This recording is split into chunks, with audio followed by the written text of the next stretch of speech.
วิทยุแห่งประเทศไทยจังหวัดแพร่ 91 เมกะเฮิรตซ์ให้ความรู้คู่ความสุขแค่ 3 ปีความเสียหายจากอาชญากรรมไซเบอร์ของคนไทยพุ่งทะลุถึง 94,000 ล้านบาทหรือเฉลี่ยปีละ 30,000 ล้านบาท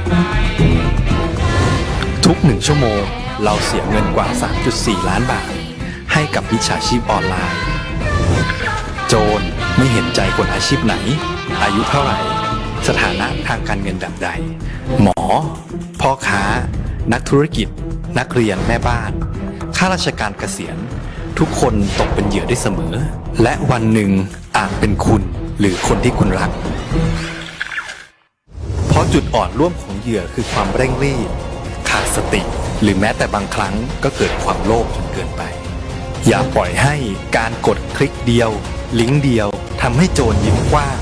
วันนี้ถึงเวลาแล้วที่คนไทยทุกคนจะต้องร่วมมือกันสร้างภูมิคุ้มกันอาชญากรรมไซเบอร์ช่วยกันหยุดก่อนที่ภัยไซเบอร์จะทำให้คนที่คุณรักและตัวคุณเองกลายเป็นเหยื่อ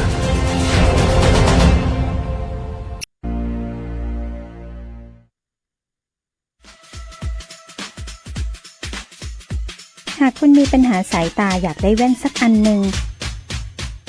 ไว้ตอบแชทตอบไลน์งานด่วนใส่ขับรถไปทำงานไปท่องเที่ยวดูแผนที่ปักหมุดหาจุดหมายปลายทางหรือต้องการใช้เลนส์โปรเกรสซีฟไว้มองไกลมองกระจกซ้ายกระจกขวา The World of Opticon เราเข้าใจถึงปัญหาสายตาของคุณดีวัดสายตาแม่นยำโดยทัศนศาสตร์ด้วยประสบการณ์กว่า40 ปี The World of Opticon ช่วยคุณได้ตัวแทนจำหน่ายแว่นตานาฬิกาพร้อมบริการหลังการขายมาเลยที่ The World of Opticon มุมแยกกาดน้ำทองถนนภูเก็ตตำบลนาจักอำเภอเมืองแพร่จังหวัดแพร่โทร 0819520545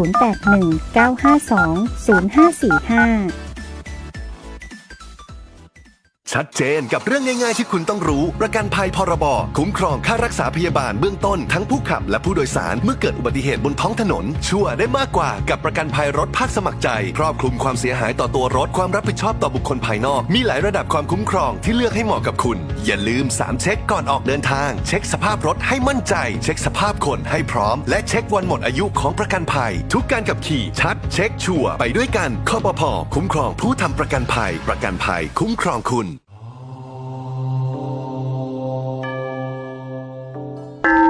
จังหวัดแปรขอเจิญจวนสร้างบารมีเสริมมงคลชีวิตตามเส้นทางการท่องเที่ยวนมัสการพระธาตุพันปี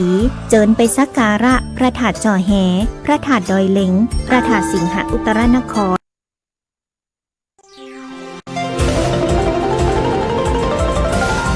วิทยุแห่งประเทศไทย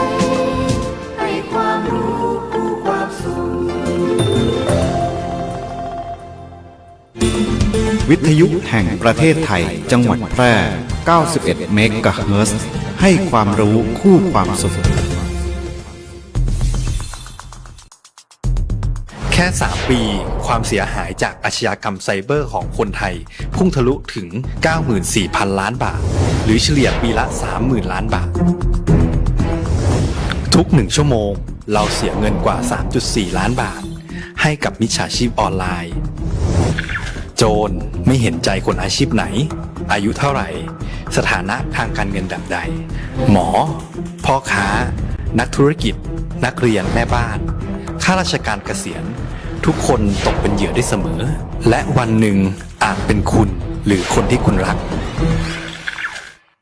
เพราะจุดอ่อนร่วมของเหยื่อคือความเร่งรีบขาดสติหรือแม้แต่บางครั้งก็เกิดความโลภจนเกินไปอย่าปล่อยให้การกดคลิกเดียวลิงก์เดียวทำให้โจรยิ้มกว้างวันนี้ถึงเวลาแล้วที่คนไทยทุกคนจะต้องร่วมมือกันสร้างภูมิคุ้มกันอาชญากรรมไซเบอร์ช่วยกันหยุดก่อนที่ภัยไซเบอร์จะทำให้คนที่คุณรักและตัวคุณเองกลายเป็นเหยื่อ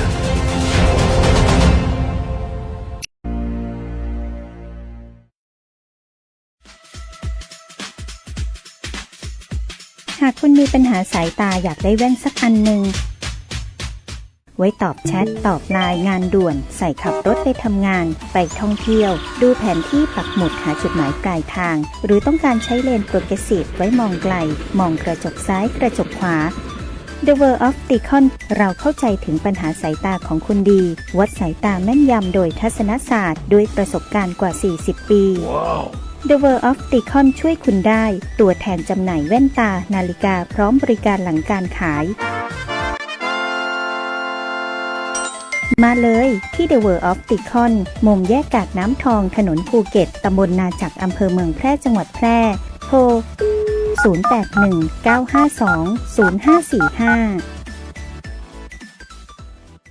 ชัดเจนกับเรื่องง่ายๆที่คุณต้องรู้ประกันภัยพรบคุ้มครองค่ารักษาพยาบาลเบื้องต้นทั้งผู้ขับและผู้โดยสารเมื่อเกิดอุบัติเหตุบนท้องถนนชัวร์ได้มากกว่ากับประกันภัยรถภาคสมัครใจครอบคลุมความเสียหายต่อตัวรถความรับผิดชอบต่อบุคคลภายนอกมีหลายระดับความคุ้มครองที่เลือกให้เหมาะกับคุณอย่าลืม3เช็คก่อนออกเดินทางเช็คสภาพรถให้มั่นใจเช็คสภาพคนให้พร้อมและเช็ควันหมดอายุของประกันภัยทุกการขับขี่ชัดเช็คชัวร์ไปด้วยกันคปภ.คุ้มครองผู้ทำประกันภัยประกันภัยคุ้มครองคุณ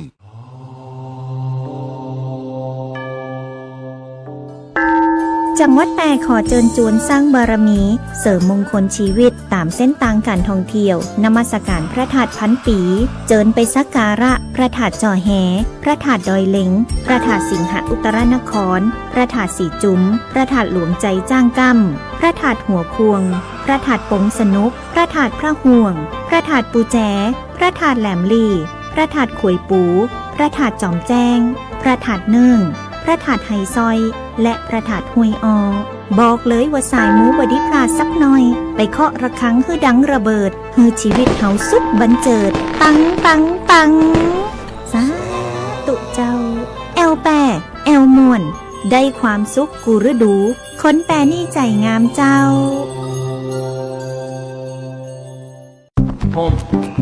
ผมคิดว่าลองเสพแล้วมันจะไม่เป็นอะไรหรือเปล่าไม่เห็นผมเสียทั้งความไว้ใจและเสียอนาคต ชีวิตอาจพลาดแต่ไม่ควรถูกทิ้งผู้ติดยาเสพติดสามารถเข้ารับการบำบัดรักษาและฟื้นฟูในสถานพยาบาลของรัฐเพื่อเริ่มต้นชีวิตใหม่ได้อีกครั้งพลาดได้รักษาได้ชีวิตไปต่อ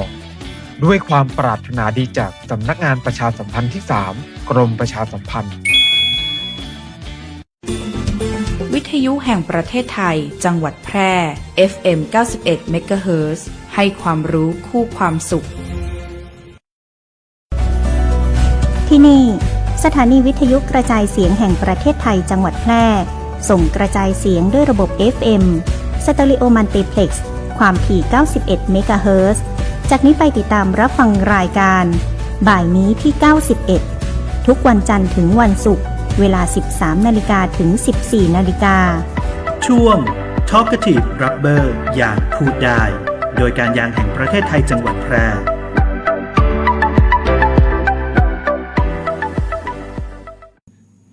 ค่ะสวัสดีค่ะพบกับพวกเรานะคะรายการบ่ายนี้ที่ 91 ช่วง Talkative Rubber ยางพูดได้ค่ะจากการยางแห่งประเทศไทยจังหวัดแพร่ก็วันนี้มากัน2คนค่ะมีดิฉันนางสาวฐานิสรวรรณศรีนะคะเป็นนักวิชาการเกษตรแผนกพัฒนาและฝึกอบรมแล้วก็พี่เน่งค่ะครับสวัสดีครับกิติพันธ์บุญช่วยครับหัวหน้าแผนกพัฒนาและฝึกอบรมครับการยางแห่งประเทศไทยจังหวัดแพร่ครับก็ยินดีที่ได้พบกับทุกท่านนะครับได้มาพูดคุยพบปะกันอีกแล้วนะครับในเดือนนี้วันนี้นะครับจะเป็นการบันทึกเทปนะครับจากวันศุกร์นะครับวันศุกร์ที่9มกราคมนะครับ2569นะครับก็เอาไว้ออกอากาศในวันนี้น้องวันออกอากาศวันที่12นะครับใช่ค่ะเนื่องจากว่าในวันที่12นี้พวกเราติดภารกิจกันก็คือเรามีการฝึกอบรมกรีดยางค่ะใช่ครับผมก็จะมีภารกิจอยู่ที่ไหนนะครับที่ทุ่งแล้งค่ะอำเภอรองจังหวัดแพร่ค่ะครับก็จะเป็นการจัดอบรมทั้ง5วันติดต่อกันเลยนะครับทางอาทิตย์เนาะก็เลยต้องมาจัดรายการด้วยกันวันนี้นะครับ ใช่ค่ะ ก็ต้องเริ่มจากสวัสดีปีใหม่ก่อนพี่เน่งเดือนแรกของปี 2569 เนาะก็กลับมาเจอกันอีกครั้งนะคะปีใหม่แต่ว่าก็ยังเจอกันคนเดิมเหมือนเดิม ก็วันนี้นะคะก็ทางการยางแห่งประเทศไทยก็มีข่าวมาประชาสัมพันธ์ด้วยค่ะวันที่15 มกราคมนี้เป็นต้นไปจะมีการเปิดรับทุนสำหรับช่วยเหลือบุตรของเกษตรกรชาวสวนยางเพียงแค่ท่านขึ้นทะเบียนเป็นเกษตรกรชาวสวนยางของการยางแห่งประเทศไทยและบุตรหลานของท่านมีอายุไม่เกิน25 ปีในวันที่ขอรับทุนการศึกษาก็มีสิทธิ์ขอรับทุนเรียนฟรีจากการยางแห่งประเทศไทยในสาขาที่เกี่ยวข้องกับด้านยางพาราใช่ไหมคะพี่เน่งมีที่ไหนบ้างคะเนี่ยทั้งหมดก็จะมีอยู่ด้วยกันปีนี้15 ทุน โอ้โหนะครับถ้าจำไม่ผิดจะเป็น15 ทุนนะครับก็มหาวิทยาลัยที่เข้าร่วมโครงการกับทางการยางแห่งประเทศไทยนะครับก็ที่แรกก็จะเป็นมหาวิทยาลัยแม่โจ้แพร่นะครับเฉลิมพระเกียรติใกล้บ้านเราเลยสาขาวิชาเกษตรป่าไม้นะครับจำนวน2 ทุนด้วยกันค่ะแล้วก็อันดับต่อไปค่ะเป็นมหาวิทยาลัยอุบลราชธานีค่ะในของมหาวิทยาลัยนี้ก็จะเป็นคณะวิทยาศาสตร์สาขาวิชาเทคโนโลยียางและโพลิเมอร์เกี่ยวข้องกับยางพาราเนาะมีจำนวน1 ทุนค่ะแล้วก็มีมหาวิทยาลัยขอนแก่นคณะเกษตรศาสตร์สาขาวิชาเศรษฐศาสตร์เกษตรค่ะมีอีก1 ทุนมหาวิทยาลัยต่อไปนะครับก็จะเป็นมหาวิทยาลัยบุรพานะครับส่วนคณะจะเป็นคณะโลจิสติกนะครับสาขาการจัดการโลจิสติกและก็ห่วงโซ่อุปทานนะครับจำนวน1 ทุนด้วยกันครับมหาวิทยาลัยต่อไปจะเป็นมหาวิทยาลัยเกษตรศาสตร์นะครับเป็นเกษตรศาสตร์บางเขนนะครับคณะวรรณศาสตร์สาขาวรรณศาสตร์จำนวน2 ทุนด้วยกันครับค่ะแล้วก็มีมหาวิทยาลัยเกษตรศาสตร์บางเขนคณะเกษตรสาขาวิทยาศาสตร์เกษตรอีก1 ทุนค่ะแล้วก็นอกเหนือจากนี้ก็มีของมหาวิทยาลัยเกษตรศาสตร์วิทยาเขตกำแพงแสนคณะเกษตรกำแพงแสนสาขาวิชาเกษตรศาสตร์จำนวน1 ทุนแล้วก็มีมหาวิทยาลัยสงขลานครินทร์วิทยาเขตหาดใหญ่ค่ะคณะทรัพยากรธรรมชาติหรือเกษตรศาสตร์จำนวน2 ทุนแล้วก็ในมหาวิทยาลัยสงขลานครินทร์วิทยาเขตหาดใหญ่คณะเศรษฐศาสตร์สาขาวิชาเศรษฐศาสตร์ธุรกิจอีกจำนวน1 ทุนค่ะแล้วก็มีมหาวิทยาลัยสงขลานครินทร์วิทยาเขตปัตตานีคณะวิทยาศาสตร์และเทคโนโลยีสาขาวิชาเทคโนโลยียางและพอลิเมอร์จำนวน1 ทุนมหาวิทยาลัยทักษิณวิทยาเขตพัทลุงคณะวิศวกรรมศาสตร์สาขาวิชาเทคโนโลยียางและพอลิเมอร์จำนวน1 ทุนและสุดท้ายเป็นมหาวิทยาลัยวลัยลักษณ์สำนักวิชาวิศวกรรมศาสตร์และเทคโนโลยีสาขาวิชาวิศวกรรมปิโตรเคมีและพอลิเมอร์อีกจำนวน1 ทุนรวมกันเป็นทั้งหมด15 ทุนค่ะก็สำหรับเกษตรกรท่านใดนะคะที่มีการขึ้นทะเบียนสวนยางกับการยางแห่งประเทศไทยแล้วบุตรหลานของท่านเนาะที่เป็นบุตรหลานแท้ๆก็อยู่ในอายุที่ยังไม่เกิน25 ปีนับตั้งแต่วันที่ขอยื่นรับทุนก็มีสิทธิ์ที่จะมาขอรับทุนสำหรับเป็นทุนค่าเล่าเรียนในระดับปริญญาตรีในสาขาที่เราได้กล่าวไปนะคะโดยเราจะมีการเปิดรับสมัครตั้งแต่วันที่15 มกราคมที่จะถึงนี้นะคะจนถึงวันที่30 มิถุนายน 2569 ค่ะโดยสามารถขอสมัครรับทุนที่การยางแห่งประเทศไทยที่จังหวัดหรือสาขาตามที่สวนยางของผู้ขอรับทุนการศึกษาตั้งอยู่ได้เลยใช่ครับผมก็ท่านใดนะครับที่มีบุตรหลานนะครับก็ลองดูนะครับลองสมัครดูนะครับว่าเราจะได้ทุนการศึกษาให้บุตรหลานไหมนะครับก็สามารถเริ่มมาติดต่อได้ตั้งแต่วันที่15 มกราคมเป็นต้นไปนะครับถึง30 มิถุนายนซึ่งเมื่อได้รับทุนแล้วนะครับเราก็จะมีหลักเกณฑ์ต่างๆนะครับว่าถ้ามีผู้สมัครเยอะเราก็อาจจะต้องจัดการประชุมนะครับแล้วก็คัดเลือกกันอีกทีนะครับว่าน้องๆท่านไหนนะครับที่จะมีสิทธิ์ได้รับนะครับแล้วก็ถ้าผู้ที่ได้รับทุนต้องทำอะไรบ้างนะครับก็อย่างแรกนะครับเรื่องการศึกษาเนาะถ้าได้รับทุนการศึกษาไปแล้วนะครับผ ผู้รับทุนจะต้องรายงานผลการศึกษานะครับ พร้อมแนบใบแสดงผลการศึกษาต่อการยางแห่งประเทศไทยนะครับในทุกภาคเรียนการศึกษานะครับ เพื่อให้การยางแห่งประเทศไทยทราบผลการเรียนนะครับ และยังมีอีกนะครับ ผู้ที่ได้รับทุนการศึกษาเนี่ยต้องทำปัญหาพิเศษหรือว่าหัวข้องานวิจัยนะครับ ที่เรียกว่าเป็นเรื่องที่เกี่ยวข้องกับเทคโนโลยีที่เป็นประโยชน์กับวงการของยางพาราไทยนะครับ และผู้ที่สำเร็จการศึกษานะครับในสาขานี้นะครับ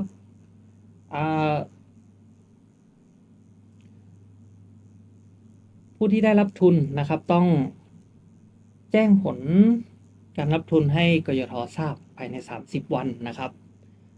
หลังจากได้รับทุนการศึกษาแล้วเนาะแล้วทีนี้นะครับหลักเกณฑ์เรามาดูหลักเกณฑ์กันดีกว่าครับว่าเกษตรกรท่านใดนะครับบุตรหลานท่านใดต้องใช้หลักเกณฑ์อะไรบ้างนะครับถึงจะสามารถยื่นขอรับทุนการศึกษาได้นะครับอย่างแรกผู้รับทุนนะครับต้องเป็นบุตรที่ถูกต้องตามกฎหมายของเกษตรกรชาวสวนยางนะครับยกเว้นบุตรบุญธรรมนะครับบุตรบุญธรรมไม่ได้นะครับ2นะครับเป็นบุตรเกษตรกรชาวสวนยางที่ขึ้นทะเบียนกับการยางแห่งประเทศไทย3ต้องมีอายุไม่เกิน25 ปีนะครับณวันที่ยื่นขอรับทุนการศึกษา4ไม่เป็นผู้มีสิทธิ์รับทุนการศึกษาจากแหล่งทุนอื่นหรือเคยได้รับทุนจากการศึกษาในระดับปริญญาตรีตามประกาศนี้นะครับ5เป็นผู้ได้รับการตอบรับให้เข้ารับการศึกษาในสถานศึกษาที่กยท.กำหนดภายในปีงบประมาณที่ขอรับทุนการศึกษานั้นตามคุณวุฒินะครับซึ่งได้รับการรับรองจากสำนักงานคณะกรรมการข้าราชการพลเรือนหรือสำนักงานกพ.นั่นเองนะครับ6ผลการเรียนในระดับมัธยมศึกษาตอนปลายนะครับเกรดเฉลี่ยต้องไม่ต่ำกว่า 2.5 7เป็นผู้ที่มีความประพฤติเรียบร้อยนะครับตั้งใจศึกษาเล่าเรียนเต็มความสามารถและจะปฏิบัติตามระเบียบข้อบังคับของมหาวิทยาลัยที่มีอยู่แล้วนะครับหรือที่จะมีต่อไปอย่างเคร่งครัดทุกประการค่ะแล้วก็คุณสมบัติต่อไปก็คือไม่เคยถูกคัดชื่อออกจากสถานศึกษาเพราะมีความผิดทางวินัยค่ะและเป็นผู้ที่อยู่ในประเทศไทยอย่างถูกต้องตามกฎหมายไม่อยู่ในระหว่างการถูกฟ้องเป็นจำเลยในคดีอาญาเป็นผู้ยึดมั่นในการปกครองระบอบประชาธิปไตยอันมีพระมหากษัตริย์เป็นประมุขไม่เคยได้รับโทษจำคุกโดยคำพิพากษาถึงที่สุดให้จำคุกเว้นแต่เป็นโทษสำหรับความผิดที่กระทำโดยประมาทหรือความผิดละหุโทษค่ะแล้วก็เป็นผู้ที่มีสุขภาพร่างกายสมบูรณ์และไม่เป็นอุปสรรคต่อการศึกษาเป็นผู้ที่ไม่มีโรคติดต่อร้ายแรงโรคที่สังคมรังเกียจหรือโรคที่เป็นอุปสรรคต่อการศึกษาไม่เป็นผู้วิกลจริตและคุณสมบัติอื่นๆตามประกาศแนบท้ายของการยางแห่งประเทศไทยค่ะครับก็หลักๆส่วนใหญ่ก็น่าจะทำได้นะครับเข้าหลักเกณฑ์ไม่น่าจะมีปัญหานะครับก็อาจจะต้องเช็คหน่อยนะครับว่าอายุเกิน25 ปีไหมนะครับหรือผลการเรียนเราต่ำกว่า 2.5 หรือเปล่านะครับแล้วก็ถ้าได้รับทุนแล้วนะครับถ้าได้รับทุนแล้วทุนจะมีอะไรบ้างนะครับค่ะก็ในส่วนของทุนการศึกษาเนาะที่การยางแห่งประเทศไทยจะเบิกจ่ายให้ก็จะมีอยู่ทั้งหมด2ข้อค่ะข้อแรกก็คือค่าเล่าเรียนและค่าธรรมเนียมตามที่จ่ายจริงก็คือตามประกาศที่เป็นการเกี่ยวกับการเก็บค่าธรรมเนียมตามของมหาวิทยาลัยค่ะปีการศึกษาละ2 ครั้งละไม่เกิน 20,000 บาทตั้งแต่วันที่เข้าศึกษาในเทอมแรกของปี 2569 จนจบการศึกษาแต่ไม่เกิน4 ปีการศึกษาก็คือเราสนับสนุนให้เลย 20,000 บาทจำนวน8 เทอมใช่ผม8 ครั้งนะครับสามารถเบิกได้8 ครั้งและก็ยังมีค่าใช้จ่ายรายเดือนนะครับก็เดือนละ1 ครั้งนะครับครั้งละ 5,000 บาทเนาะครั้งละ 5,000 บาทนะครับแล้วก็จนกระทั่งอนุมัติการสำเร็จการศึกษาแต่ต้องไม่เกิน4 ปีการศึกษาครับก็จะรวมกันไม่เกิน48 เดือนนะ ใช่ค่ะก็คือถ้าบุตรหลานเกษตรกรท่านใดที่สนใจทุนนี้เนาะก็คือทุนของเราก็มีให้ครอบคลุมตั้งแต่ค่าเล่าเรียนรายเทอมจำนวน4 ปีและค่าใช้จ่ายรายเดือนเดือนละ 5,000 บาทจำนวน4 ปีการศึกษาก็ถ้าลูกหลานใครได้ทุนก็ถือว่าช่วยประหยัดค่าใช้จ่ายไปได้เยอะเลยค่ะก็สำหรับผู้ที่สนใจในสาขาวิชาดังกล่าวที่กล่าวมาก็สามารถยื่นขอรับทุนได้ที่การยางแห่งประเทศไทยสาขาหรือจังหวัดที่สวนยางของตัวเองตั้งอยู่ได้ตั้งแต่วันที่15 มกราคมถึง30 มิถุนายนนี้ได้เลยค่ะแล้วก็นอกเหนือจากทุนเราก็มีเรื่องมาประชาสัมพันธ์อีกเรื่องหนึ่งค่ะก็คือตอนนี้นะคะการยางแห่งประเทศไทยจังหวัดแพร่มีการเปิดรับจองกล้าพันธุ์ยางพาราค่ะมีพันธุ์อะไรบ้างนะคะพี่หนิงใช่ครับพันธุ์แรกนะครับพันธุ์แรกก็จะเป็นพันธุ์ที่ถูกวิจัยพัฒนาขึ้นมาใหม่นะครับโดยที่เป็นพันธุ์ที่การยางแห่งประเทศไทยจัดชั้นให้เป็นพันธุ์ยางชั้นหนึ่งนะครับในปี 2567 นะครับปีที่แล้วเนาะก็คือพันธุ์ RRIT นะครับ3904นะครับ RRIT 3904นะครับย้ำอีกครั้งหนึ่งนะครับก็กล้าพันธุ์นี้นะครับจะเป็นยางบัดดิ้งนะครับขนาดฉัดเดียวเนาะเราจะเปิดจองนะครับตอนนี้ต้นละ60 บาทนะครับโดยที่เมื่อมาจองกับทางการยางแห่งประเทศไทยเนี่ยก็จะต้องมีมัดจำต้นละ5 บาทด้วยกันค่ะแล้วก็นอกเหนือจากนี้ค่ะก็ยังมีอีก2 พันยอดนิยมสำหรับในพื้นที่ของเราก็คือพัน RRIT 251ค่ะในราคาต้นละ47 บาทแล้วก็พัน RRIM 600ในราคาต้นละ45 บาทซึ่ง2,000นี้นะคะจะเป็นยางชำถุงนะคะที่มีขนาด1 ฉัตรค่ะซึ่งทั้ง3,000ที่เราเปิดจองนี้มีการมัดจำต้นละ5 บาทเท่ากันทุกสายพันธุ์เลยแต่ว่ามีข้อจำกัดนะคะก็คือในรอบราคาที่ได้ประกาศไปตอนนี้เนี่ยจะมีสิทธิ์หมดรับจองได้ถึงแค่วันที่15 มกราคม 2569 เท่านั้นใช่ครับสำหรับผู้ที่วางแผนนะว่าจะทำการปลูกยางในปีนี้ก็สามารถเข้ามาจับจองได้ที่สำนักงานการยางแห่งประเทศไทยจังหวัดแพร่ค่ะเพราะว่ายางของเราเนี่ยจะมีการส่งให้ท่านภายในช่วงเดือนพฤษภาคม 2569 เนาะเป็นช่วงที่เริ่มปลูกได้ช่วงเดือนพฤษภาคม 2569 นะครับก็อาจจะมีเลทนิดนึงไปจนถึงประมาณกลางเดือนมิถุนายนครับก็จะอยู่ราวๆนี้นะครับช่วงประมาณต้นฝนพอดีเนาะค่ะในส่วนของสำหรับคนสนใจจะปลูกพี่หนิงมีคำแนะนำไหมว่าเราควรเลือกสายพันธุ์อะไรเหมาะกับพื้นที่ไหนหรือว่าเราควรจะซื้อกี่ต้นนี้ถ้าเราจะปลูกพื้นที่เท่านี้อย่างนี้ครับโดยปกติแล้วทางการยางแห่งประเทศไทยเนี่ยเราก็จะแนะนำให้ปลูกในระยะห่าง 3x7 เมตรขึ้นไปนะครับ 3x7 เมตรต่อขึ้นไปถ้าต่อไร่นะครับก็จะอยู่ที่ประมาณ76 ต้นต่อไร่นะครับซึ่งไม่แนะนำให้ปลูกที่ระยะแคบกว่านี้นะครับเนื่องจากว่าถ้าแออัดเกินไปเนี่ยก็จะทำให้ต้นยางที่อายุเยอะแล้วเนี่ยครับเจริญเติบโตช้าลำต้นเล็กนะครับทำให้กรีดได้ยางน้อยแล้วก็ถ้าหนาแน่นเกินไปก็จะทำให้เกิดโรคที่ใบยางได้ง่ายนะครับก็จะเป็นระยะที่เหมาะสมในการที่มีแสงแดดส่องเข้าถึงใต้ต้นยางได้เป็นบางส่วนเนาะแล้วก็ทำให้ไม่เกิดความชื้นหรือว่าเป็นบ่อเกิดของโรคถ้ามีต้นยางที่ใบซ้อนกันหนาเกินไปก็อาจจะทำให้ใต้ต้นยางมีอากาศไม่ถ่ายเทแล้วก็มีเชื้อโรคเข้ามาอาศัยอยู่จำนวนเยอะเนาะก็เลยแนะนำให้เป็นระยะนี้ที่สามารถทำการเก็บเกี่ยวแล้วก็เราก็ยังได้ผลผลิตที่คุ้มค่าอยู่ใช่ครับแล้วก็การเลือกพันธุ์นะครับสำหรับปลูกในพื้นที่ของจังหวัดแพร่เรานะครับถ้าเป็นพื้นที่ที่เป็นพื้นที่ราบนะครับก็สามารถเลือกปลูกได้เลยทั้ง 3,000 นะครับไม่ว่าจะเป็น RRIT 3904 RRIT 251หรือ RRIM 600นะครับแต่ว่าถ้าอยู่ในพื้นที่ที่มีความชันมากนะครับหรือว่าความชันเกิน15 องศาขึ้นไปก็แนะนำให้ปลูกเป็นพันธุ์ RRM 600นะครับเนื่องจากว่าจะทนกับลักษณะพื้นที่แล้วก็ทนกับลมแรงนะครับสามารถทนการหักโค่นได้สูงกว่า นะครับ ค่ะ เหมาะสำหรับปลูกในพื้นที่ลาดชันมากกว่าก็จะเป็นพันธุ์ RRIM 600นะครับทีนี้ถ้าปลูกในพื้นที่ที่มีความชัน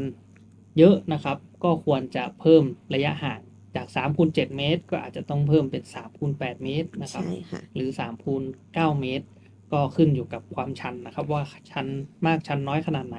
และถ้าเราปลูกในพื้นที่ที่มีความชันสูงเกิน15 องศาขึ้นไปเนี่ยเราก็ควรจะทำเป็นขั้นบันไดไว้นะครับก่อนปลูกนะครับหรือปลูกแล้วค่อยทำก็ยังได้อยู่นะครับเพื่อให้สะดวกต่อการเก็บเกี่ยวและการบริหารจัดการภายในสวนเองนะครับ ใช่ค่ะก็สำหรับผู้ที่สนใจจองกล้ายางนะคะ ก็สามารถเข้ามาได้ที่การยางแห่งประเทศไทยจังหวัดแพร่แล้วก็คือเข้ามาติดต่อที่สำนักงานก็จะมีเจ้าหน้าที่สำหรับรับจองได้ เพราะว่านอกเหนือจากการที่เราเข้ามาคุยกันเนี่ยเราก็จะได้มาปรึกษาเจ้าหน้าที่เนาะว่าเราวางแผนว่าจะปลูกพันธุ์นี้พื้นที่นี้ก็จะได้มีการพูดคุยเพื่อเน้นย้ำว่าเราควรจะปลูกพันธุ์ไหนแล้วก็อีกครั้งเจ้าหน้าที่ก็จะได้ให้คำแนะนำว่าก่อนปลูกเราควรเตรียมตัวยังไงเราควรวางแผนยังไงและก็จะได้มีการเซ็นเขาเรียกว่าจะมีหนังสือสำหรับที่เป็นใบจองค่ะแล้วก็ใบจองเนี่ยทางเจ้าหน้าที่ก็จะเก็บสำเนาไว้1 แผ่นแล้วก็ตัวจริงก็จะให้กับทางผู้ที่มาขอจองเนาะแล้วก็มาวันที่รับของจริงเนี่ยก็จะมาจ่ายเงินเต็มจำนวนอีกทีหนึ่ง ใช่ครับก็ขอย้ำอีกครั้งหนึ่งนะครับพันธุ์ใหม่นะครับ RRIT 3904เนี่ยราคาต้นละ60 บาทนะครับส่วนพันธุ์ RRIT 251นะครับราคาอยู่ที่ต้นละ47 บาทแล้วก็ RRIM 600นะครับราคาอยู่ที่ต้นละ45 บาทนะครับก็สามารถจับจองกันได้นะครับภายในวันที่15 มกราคม 2569ค่ะแล้วก็เจออีกคำถามหนึ่งค่ะพี่เหน่งพอดีว่าที่เราขายไปเนี่ยมันมียาง2ประเภทเนาะก็คือยางบัดดิ้งกับยางชำถุงมันมีความแตกต่างกันยังไงเผื่อผู้ที่จะได้คิดจะวางแผนปลูกยางจะได้พิจารณาเปรียบเทียบอย่างเงี้ยค่ะครับผมยางบัดดิ้งนะครับก็จะเป็นยางที่เพาะเมล็ดในถุงดำนะครับถุงที่เราซื้อขายกันอยู่เนาะเพาะเป็นเมล็ดเสร็จปุ๊บพอขึ้นออกมาเป็นต้นเป็นยอดนะครับพร้อมที่จะทำการติดตาก็จะทำการติดตาในถุงเลยนะครับเราก็จะได้ยางบัดดิ้งตรงนั้นเลยแต่ถ้าเป็นยางชำถุงนะครับยางชำถุงเนี่ยเขาจะเพาะเมล็ดบนพื้นดินปกติก่อนนะครับพอต้นงอกขึ้นมาแล้วนะครับเขาก็จะมีการคัดเลือกแล้วก็ถอนออกมาแล้วก็เอามาชำในถุงดำอีกทีหนึ่งก็คือเราดูในถุงอาจจะหน้าตาเหมือนกันแต่ว่ารากจะเดินไม่เหมือนกันใช่ครับถ้ายางบัดดิ้งนะครับรากยางจะแข็งแรงกว่าแต่ว่าถ้าเป็นยางชำถุงนะครับยางชำถุงรากยางก็อาจจะมีการกระทบกระเทือนตอนเราถอนจากแปลงเนาะใช่ครับผมก็สำหรับเกษตรกรเนาะที่อาจจะกำลังตัดสินใจอยู่ว่าจะเลือกประเภทแบบไหนเลือกพันธุ์อะไรก็จะได้มีข้อมูลในการประกอบการตัดสินใจเพราะว่าเรื่องของรากยางก็มีส่วนสำคัญต่ออัตราการรอดชีวิตหลังจากการปลูกต้นยางด้วยเช่นกันเพราะว่าปีแรกก็ต้นยางของเราก็ยังต้นเล็กอยู่เนาะก็ต้องไปเจอกับดินในสวนจริงๆก็จะต้องมีรากที่แข็งแรงที่จะทำให้สามารถหาอาหารด้วยตัวเองแล้วก็เจริญเติบโตต่อไปได้เนาะครับแล้วก็อีกเรื่องหนึ่งนะครับอยากจะฝากให้ทุกท่านตรวจสอบก่อนนะครับที่ใครจะลงทุนปลูกยางพันธุ์ใหม่หรือว่าจะปลูกในพื้นที่ใหม่นะครับให้ลองตรวจสอบดูพื้นที่ก่อนนะครับว่ายางพาราเนี่ยเหมาะกับดินร่วนนะครับไม่เหมาะกับดินเหนียวถ้าใครจะเอาไปปลูกบนที่นาหรือเป็นที่นาลุ่มตัวนี้ไม่เหมาะสมนะครับแล้วก็ลองสังเกตดูว่าพื้นที่รอบๆมีต้นไม้ใหญ่โตได้ไหมนะครับซึ่งต้นไม้ใหญ่ๆหรือว่าต้นโตๆที่อยู่ใกล้ๆบริเวณสวนเราเนี่ยก็จะบอกได้ว่าพื้นที่ตรงนั้นนะครับสามารถมีต้นไม้ใหญ่ขึ้นได้นะครับพื้นที่ไม่เป็นดินดานนะครับก็จะเป็นการตรวจสอบเบื้องต้นนะครับถ้าบริเวณรอบๆนั้นไม่มีต้นไม้ใหญ่อยู่เลยก็อาจจะไม่เหมาะสมในการปลูกยางพารานะครับ ใช่ค่ะเพราะว่ายางพาราเนาะเป็นพืชยืนต้นระบบรากก็จะอย่างลึกลงไปใต้ดินเยอะ ถ้าบริเวณนั้นไม่มีต้นไม้ใหญ่ขึ้นเนี่ยก็แปลว่าดินในส่วนนั้นอาจจะมีดานแข็งทำให้รากไม่สามารถหาน้ำได้ต้นยางพาราของเราถ้าไปปลูกบริเวณนั้นก็อาจจะโตช้าหรือว่าอาจจะไม่โตเลยก็ได้ค่ะ ก็ที่น่ากลัวที่สุดก็คือปลูกไปแล้วนะครับ ก็ใช้เวลา 4-5 ปี 6 ปีนะครับโตขึ้นมาแล้ว แต่ว่าพออายุ 7-8 ปีต้นยางอาจจะยืนต้นตายทีหลังนะครับซึ่งจะทำให้เสียเวลาเสียเงินกันไปเปล่าๆนะครับก็ยังไงก็ขอให้ดูพื้นที่ก่อนละกันนะครับ ว่าพื้นที่ของเราเหมาะสมในการปลูกยางพาราหรือเปล่านะครับก็ตอนนี้เดี๋ยวขออนุญาตพักฟังบทเพลงกันสักครู่นะครับแล้วเดี๋ยวเรากลับมาพบกับช่วงที่ 2 ของรายการอีกครั้งหนึ่งนะครับ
องค์การบริหารส่วนจังหวัดแพร่ขอเชิญเที่ยวชมสวนสมุนไพรโครงการ1 อปท. 1 สวนสมุนไพรเฉลิมพระเกียรติพระบาทสมเด็จพระเจ้าอยู่หัวเนื่องในโอกาสมหามงคลเฉลิมพระชนมพรรษา6 รอบ 28 กรกฎาคม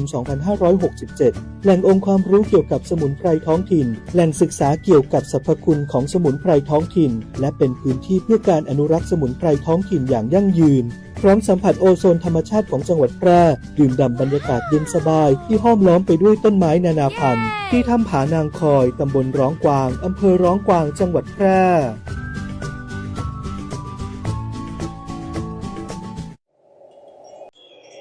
เกษตรกรเจ้าสวนยางครับขึ้นทะเบียนเกษตรกรแล้วหรือยังถ้าขึ้นทะเบียนแล้วอย่าลืมปรับปรุงข้อมูลตัวเนอร์จะได้อัปเดตข้อมูลใหม่ๆและเข้ารับสิทธิ์ต่างๆของการยางแห่งประเทศไทยติดต่อได้ที่ประธานกลุ่มเครือข่ายใกล้บ้านเช่นตีไผ่โตนติดต่อนายอรุณเสรังตีสะเอียบติดต่อนายอุกฤษวุฒิตีวังจิ้นติดต่อนายประเสริฐวงอ้วน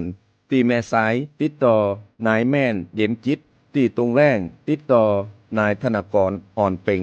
หรือโทรศัพท์สอบถามสำนักงานการยางแห่งประเทศไทยจังหวัดแพร่ได้ที่0540696605และ0819312892มาเถอะครับเพื่อสิทธิประโยชน์ของเขา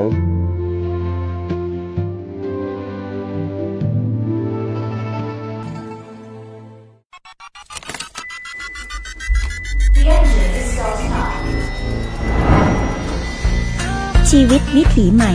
ขับขี่อย่างปลอดภัยไร้อุบัติเหตุด้วยความปรารถนาดีจากสถานีวิทยุกระจายเสียงแห่งประเทศไทยจังหวัดแพร่ FM 91 เมกะเฮิรตซ์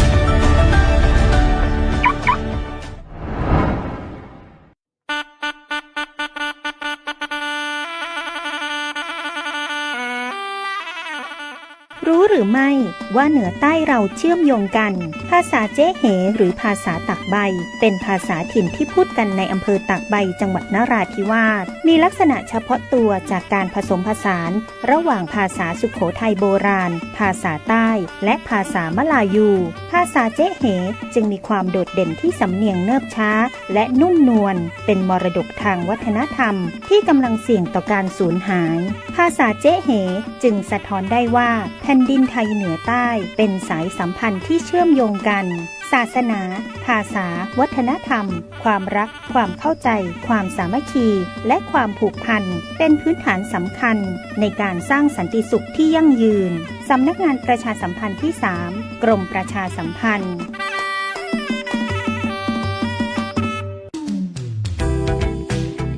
คุณกำลังฟัง FM 91 เมกะเฮิรตซ์สถานีวิทยุกระจายเสียงแห่งประเทศไทยจังหวัดแพร่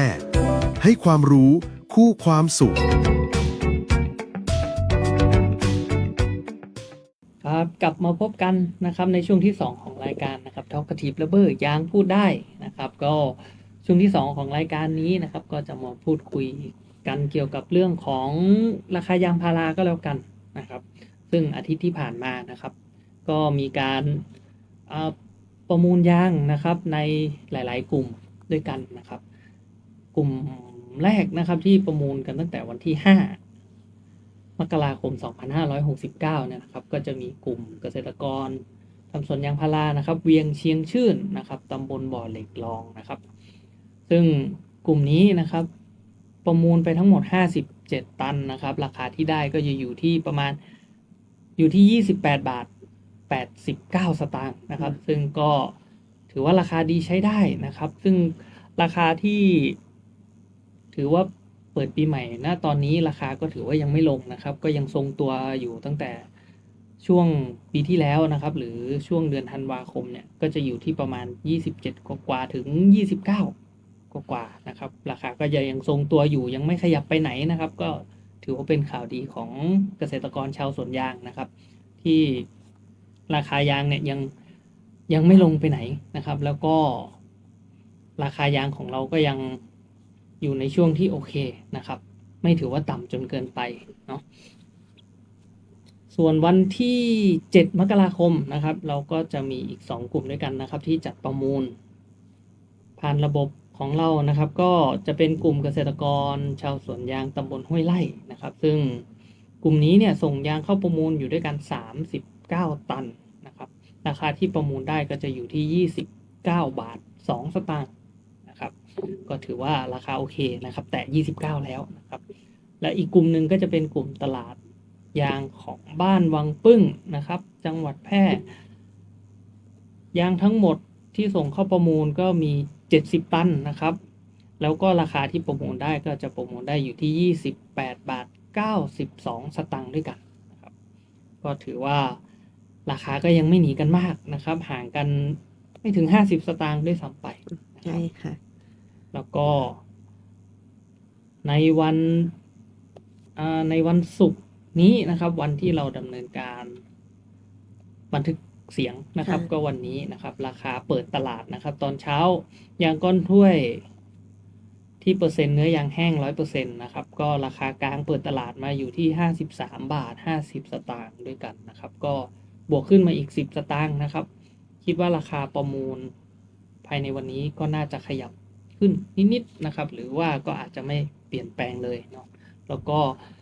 พอมาถึงวันที่ออกอากาศนะครับวันจันทร์ราคาก็คิดว่าน่าจะทรงตัวนะครับก็จะคงจะอยู่ที่28บาทบวกลบนิดหน่อยนะครับค่อนๆไปทาง29ก็ยังโอเคนะครับสำหรับในเดือนมกราคมซึ่งเอาจริงๆแล้ว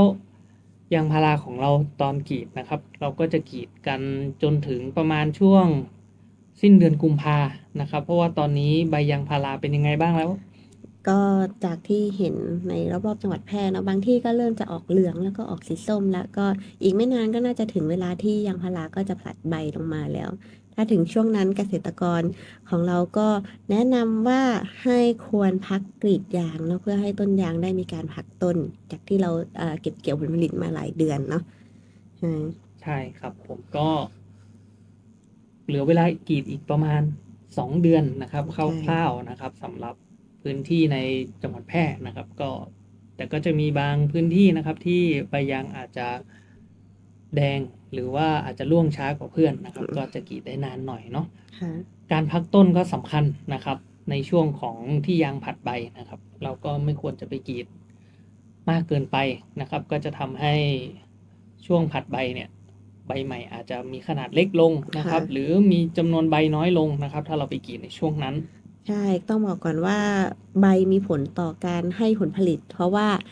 ตัวใบนี่เนาะปกติก็คือจะมีหน้าที่ในการสังเคราะห์แสงซึ่งมันก็จะนำมาซึ่งการผลิตน้ำยางหรือว่าแหล่งพลังงานในการที่ไปเลี้ยงดูต้นให้เจริญเติบโตเนาะก็ถ้าเราให้เวลากับยางพาราได้มีการแตกใบใหม่สร้างใบใหม่ขึ้นมายางพาราของเราก็จะได้มีการบำรุงรักษาตัวเองแล้วก็พร้อมที่จะให้ผลผลิตเราในรอบปีถัดไปใช่ครับแต่ก็มีอยู่บางพื้นที่เหมือนกันนะครับที่ก็ประมาณว่าอาทิตย์หนึ่งกรีดครั้งหนึ่งนะครับหรือว่า 2-3 วันก็ไปกรีดกระตุ้นไว้อีกครั้งหนึ่งนะครับก็จะมีอยู่ในบางพื้นที่นะครับแต่ก็ให้เกษตรกรลองสังเกตนะครับที่ลำต้นแล้วก็ใบด้วยนะครับว่าอาการต้นเนี่ยดีไหมนะครับหรือว่าอาการต้นโทรมหรือเปล่านะครับยังไงก็ฝากกันดูแลด้วยนะครับใช่จะได้มียางพาราให้กรีดไปได้ยาวๆ20ปีขึ้นไปใช่ครับแล้วก็อีกอย่างหนึ่งนะครับตอนนี้เข้าฤดูหนาวมาสักพักหนึ่งแล้วนะครับใบยางเริ่มแดงแล้วนะครับหลังจากนี้ไปนะครับหลังจากฤดูนี้ไปเราก็จะพบเจอกับเรื่องไฟป่านะครับก็ขอให้ระวังด้วยนะครับไฟป่านะครับขอเน้นย้ำให้เกษตรกรทุกท่านนะครับเตรียมพร้อมในการทำแนวกันไฟใช่ไหมครับแนวกันไฟก็อยากจะขอให้ทุกท่านนะครับทำกันทุกสวนนะครับไม่ว่าสวนของเราจะเสี่ยงหรือไม่เสี่ยงก็ตามใช่เป็นการป้องกันทรัพย์สินของเราไว้ก่อนใช่ครับเพื่อไม่ให้ไฟเข้าแล้วก็สวนยางเสียหายนะครับซึ่งไฟกับยางพาราไม่ถูกกันเลยเนาะนะครับถ้าส่วนไหนที่ถูกไฟเข้านะครับถ้าต้นยางเรายังเล็กอยู่ก็อาจจะทำให้เกิดการเสียหายเยอะพอสมควรนะครับโดยเฉพาะสวนที่ไม่ตัดหญ้าเลยนะครับไม่ตัดหญ้าไม่ดูแลเรื่องความสะอาดภายในสวนเลยนะครับถ้ามีไฟเข้าก็จะทำให้เกิดความเสียหายที่รุนแรงมากนะครับก็อยากจะแนะนำให้ทุกท่านทำแนวกันไฟแล้วก็ จัดการเศษหญ้านะครับ หรือเศษหญ้าแห้งที่อยู่ภายในสวนนะครับ ให้ออกให้หมดนะครับ แล้วก็ใบยางนะครับ ใบยางที่ร่วงลงมาที่พื้นนะครับ ก็ถ้าเป็นไปได้นะครับ ให้ทุกท่านกวาดใบยางออกจากโคนต้นนะครับ อย่าให้ใบยางหรือว่ามีหญ้าเยอะๆบริเวณใกล้โคนต้นใช่ ถ้าไฟเข้าก็จะเกิดให้ตรงนั้นเกิดการเสียหายเยอะมากผิดปกติเนาะ เพราะว่าการที่ถ้าไฟมันไปโดนกับหน้ากรีดยางเราแล้วเนี่ยมีผลนะเพราะว่าในส่วนของตัวที่เราเก็บผลผลิตของยางเนี่ยก็คือตรงส่วนเปลือกมันที่จะมีตรงผิวของมันถ้ามีการโดนไฟเนี่ยตรงนั้นก็อาจจะได้รับความเสียหายแล้วก็อาจจะให้ผลผลิตลดลงได้เพราะฉะนั้นเราก็ต้องเก็บกวาดใบยางให้ออกห่างจากตัวโคนต้นเนาะใช่ครับผมแต่ถ้า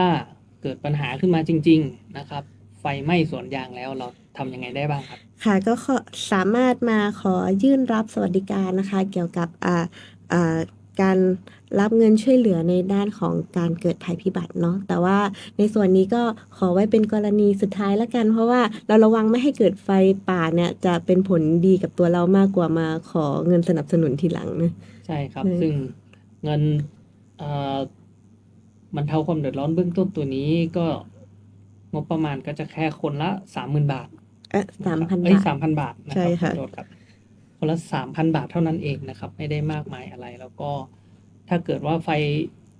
มีไฟเข้าสวนจริงๆนะครับก็อย่างแรกที่อยากให้ทำก็คือรีบดับไฟให้เร็วที่สุดนะครับหลังจากนั้นก็ให้หาปูนขาวนะครับผสมน้ำในอัตราส่วน1:1นะครับแล้วก็อาจจะเติมเกลือเข้าไปสักหน่อยนะครับเพื่อให้ปูนขาวเกิดความเหนียวนะครับแล้วก็เอาไปทา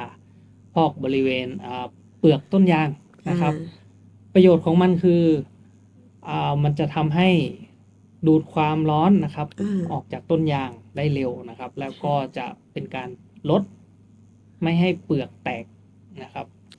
เป็นการลดความเสียหายของต้นยางที่ถูกไฟลวกไฟเผานะครับตัวนี้ก็ฝากไว้นะครับเผื่อไฟไหม้เข้าสวนเราหรือมีญาติพี่น้องหรือสวนเจ้าของสวนใกล้เคียงนะครับที่เขาถูกไฟไหม้นะครับก็ฝากแนะนำต่อๆกันไปด้วยนะครับค่ะแล้วก็เรื่องต่อมานะคะก็จะเป็นแนะนำกิจกรรมอบรมก็จะปีนี้ของเราค่ะเดือนมกราคมเนี่ยเราก็มีอบรมเกษตรกรทั้งหมด2หลักสูตรด้วยกันก็ได้เกริ่นไปนิดนึงแล้วตอนต้นรายการเนาะก็คือมีหลักสูตรอบรมกรีดยางอย่างถูกวิธีในตัวนี้นะคะปีที่แล้วเดือนธันวาคมเราก็ได้ไปอบรมมาแล้วรุ่นที่1ที่จังหวัดอุตรดิตถ์ค่ะส่วนสำหรับเดือนมกราคมนี้ก็จะเป็นรุ่นที่2ก็จะมาเป็นคิวอบรมของทางทุ่งแล้งอำเภอรองจังหวัดแพร่ค่ะก็จะเริ่มตั้งแต่วันที่12ถึง16มกราคมเช่นเดียวกันก็คือเป็นหลักสูตรยาวไปถึง5วันในส่วนนี้เราก็จะมีการสอนตั้งแต่วิธีการรับมีดกรีดยางไปจนถึงการสอนเปิดกรีดยางแล้วก็มีการกรีดยางให้ถูกวิธีเพื่อที่เราจะได้เก็บเกี่ยวผลผลิตให้ได้นานที่สุดแล้วก็ต้นยางของเราก็มีความเสียหายน้อยที่สุดค่ะก็สำหรับผู้ที่สนใจในหลักสูตรอบรมกรีดยางนะคะก็สามารถยื่นรายชื่อ30คนขึ้นไปต่อพื้นที่เนาะจะมาขอเราเป็นคิวถัดๆไปได้เช่นเดียวกันใช่ครับแล้วก็แฟนรายการท่านใดนะครับที่อยู่แถวๆบริเวณตำบลทุ่งแล้งนะครับอำเภอรองจังหวัดแพร่นะครับก็ถ้ามีโอกาสนะครับก็สามารถแวะเข้าไปเยี่ยมไปชมนะครับหรือว่าไปดูกันได้นะครับสถานที่ที่เราจะฝึกอบรมก็จะอยู่ตรงบริเวณ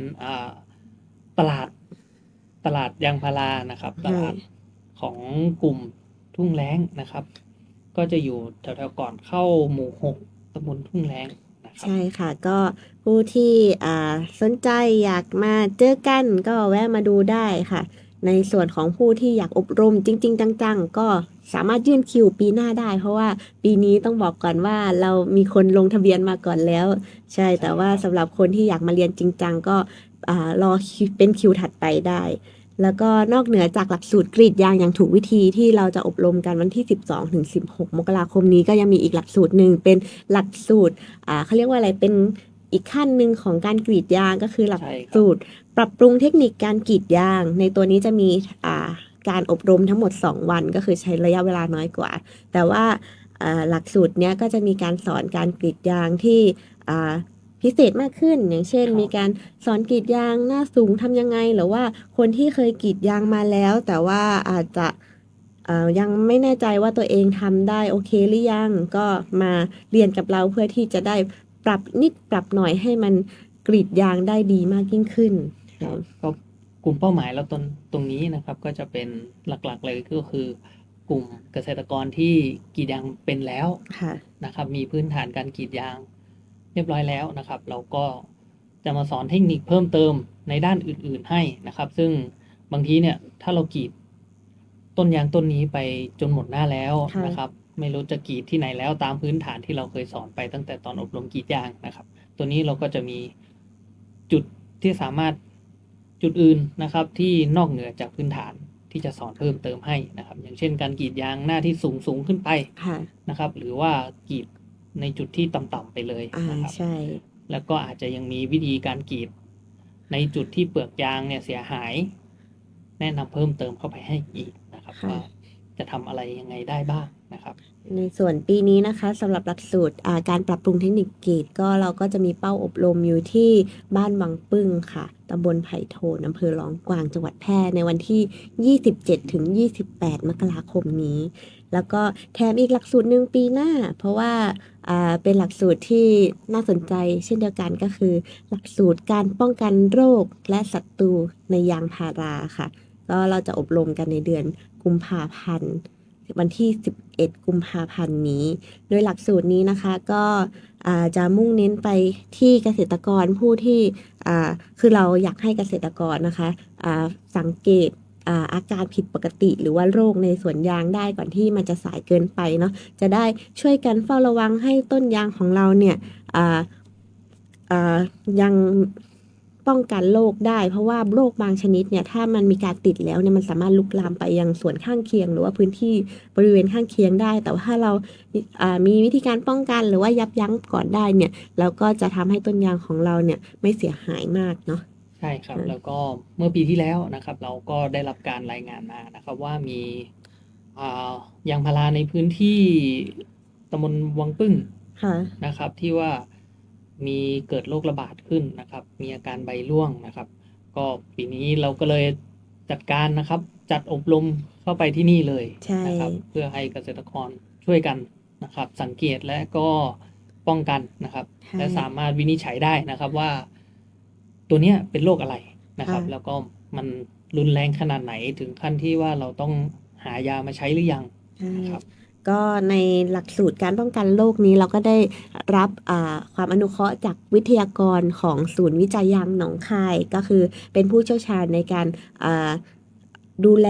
ป้องกันเรื่องเกี่ยวกับโรคและอาการผิดปกติของยางพาราเนาะก็คือเราก็จะได้ผู้เชี่ยวชาญเนี่ยมาชี้ให้เราเห็นเลยว่าแบบนี้โรคมันจะมีอาการตั้งแต่แบบนี้จนถึงแบบนี้มีวิธีป้องกันกำจัดยังไงผู้อบรมที่ได้เรียนไปกับวิทยากรที่มีความเชี่ยวชาญเนี่ยเราก็จะได้ดูเป็นเนาะแล้วก็จะได้ช่วยกันเฝ้าระวังโรคในพื้นที่ของเราด้วยครับแล้วก็ในเดือนมกรานี้นะครับเราก็จะมีอีกหนึ่งเรื่องนะครับก็จะเป็นการประชุมเครือข่ายนะครับสถาบันเกษตรกรชาวสวนยางจังหวัดแพร่นะครับก็คือตัวแทนของแต่ละกลุ่มนะครับที่อยู่ในทั้งจังหวัดแพร่แล้วก็ทั้งจังหวัดอุตรดิตถ์นะครับก็จะเป็นการประชุมครั้งใหญ่อีก1ครั้งนะครับในวันที่19มกราคม2569นะครับก็การประชุมนี้ก็จะมี